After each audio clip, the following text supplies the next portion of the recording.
We're looking for just the right amount of trouble here. You look like it. Hello. Oh, it took me all day to get here. So do you think you're better now? Do you think that you are more ready to receive now than you were earlier in the day? Yes, the answer is yes. Yes. So was anything amiss during all that time? So rather than it took me all day to get here, don't you want to say here at the perfect time? Yes. Yeah. Okay. I have one question. We have one answer. And you all know what it is. So this happened to me last time that I came here. I had a couple questions a few weeks before the seminar was coming up, and then as the seminar was getting closer, the question kind of dwindled, or the need to answer it, or the urge behind it kind of went away, and then by the time I get here, I don't have a question anymore. Well, that happens to everyone, especially at this point in the program, because every question that you have has been answered many times already here. And so the thought about it feels different in the knowing form than in the questioning form. Yes. Think about that. The subject's still active within you, but what is absent is the not understanding. What's absent is the resisting. It goes back to the story that we told earlier about the woman who only thought she wanted something when she was feeling the discomfort of not having it. It's like questions feel sort of edgy, where answers feel more satisfying. And so you've just moved into knowing rather than in not knowing. How do I do that more? Never leave this room.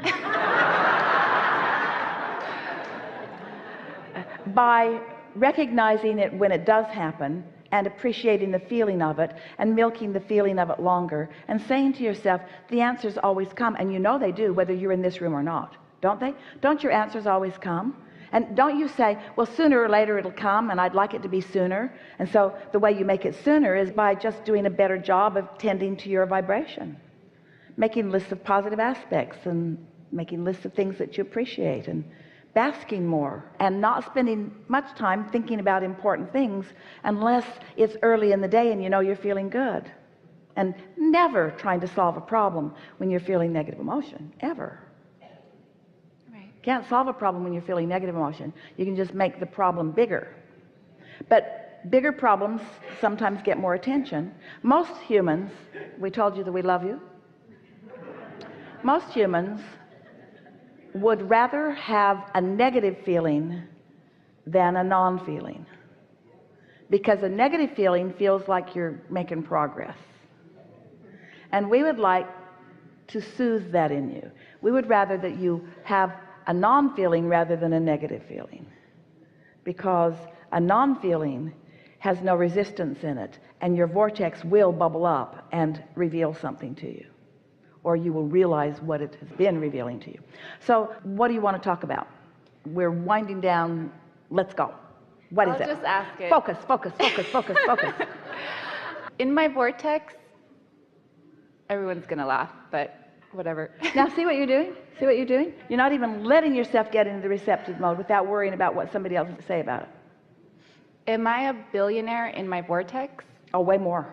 Really? Oh, way more. Way more than a measly billionaire. Way more. Vibrations turn to things, but those vibrations can't turn to things when you're still asking the question. You know, earlier when you said, I think I know the answer, and the difference between asking and not knowing and knowing. Mm-hmm. So you might want to practice what that feels like. What does it feel like to be wealthy in that way, to that degree? From your point of view, what does that feel like? Well, I went to a car show recently, and I saw all the really cool cars. So it feels like the freedom to choose. What else? I really like the cars. I want to drive fast and really cool cars. Well, choose them, but we want to get to the basis of this. What is the feeling? What does that kind of prosperity feel like vibrationally? Hear us. Look at us. We're trying to get you to take that billionaire that has turned to a thing, and we're trying to get you to feel the vibrational essence of it, which already exists. And you see, your inner being is as happy about the vibrational essence of it as it is the manifestation of it, but you're not. Most of you are not. But if you could feel as happy about the vibrational essence of it, so that's what we're trying to get you to isolate. So what does that kind of financial freedom feel like? It's fun. It's fast. It's rich. It's unlimited. It's full. It's free. It's free-flowing. It's an ever-present sensation that I could choose. It enhances, it gooses up, it activates your desire to want to choose. It makes you reach out to more detail. It makes you want more ideas in your mind. It makes you want to put more choices on your palette. It causes you to want to be more definitive, to be more specific, to be more exact about your desires. It causes you to tighten up your thinking.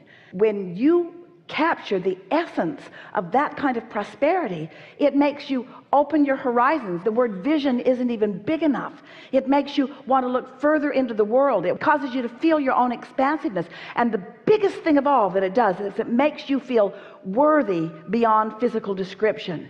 Because if you can turn that idea of that kind of manifested prosperity into the uncondition of the vibration, oh, you're in that place where you're now ready to let the universe yield to you.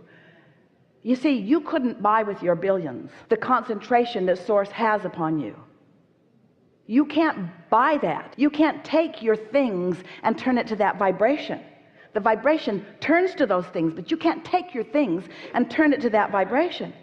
But you can accomplish that unconditional vibration just by knowing it exists. And it's the reason that we talk to you the way we do about the laws of the universe. It's the reason that we attempt to help you feel the realness of this vibrational reality that you can't see.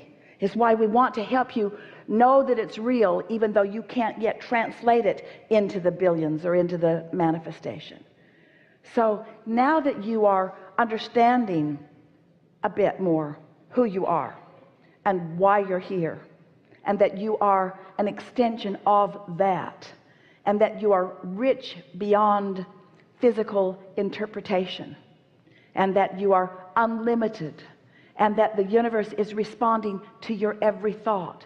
That's how important you are.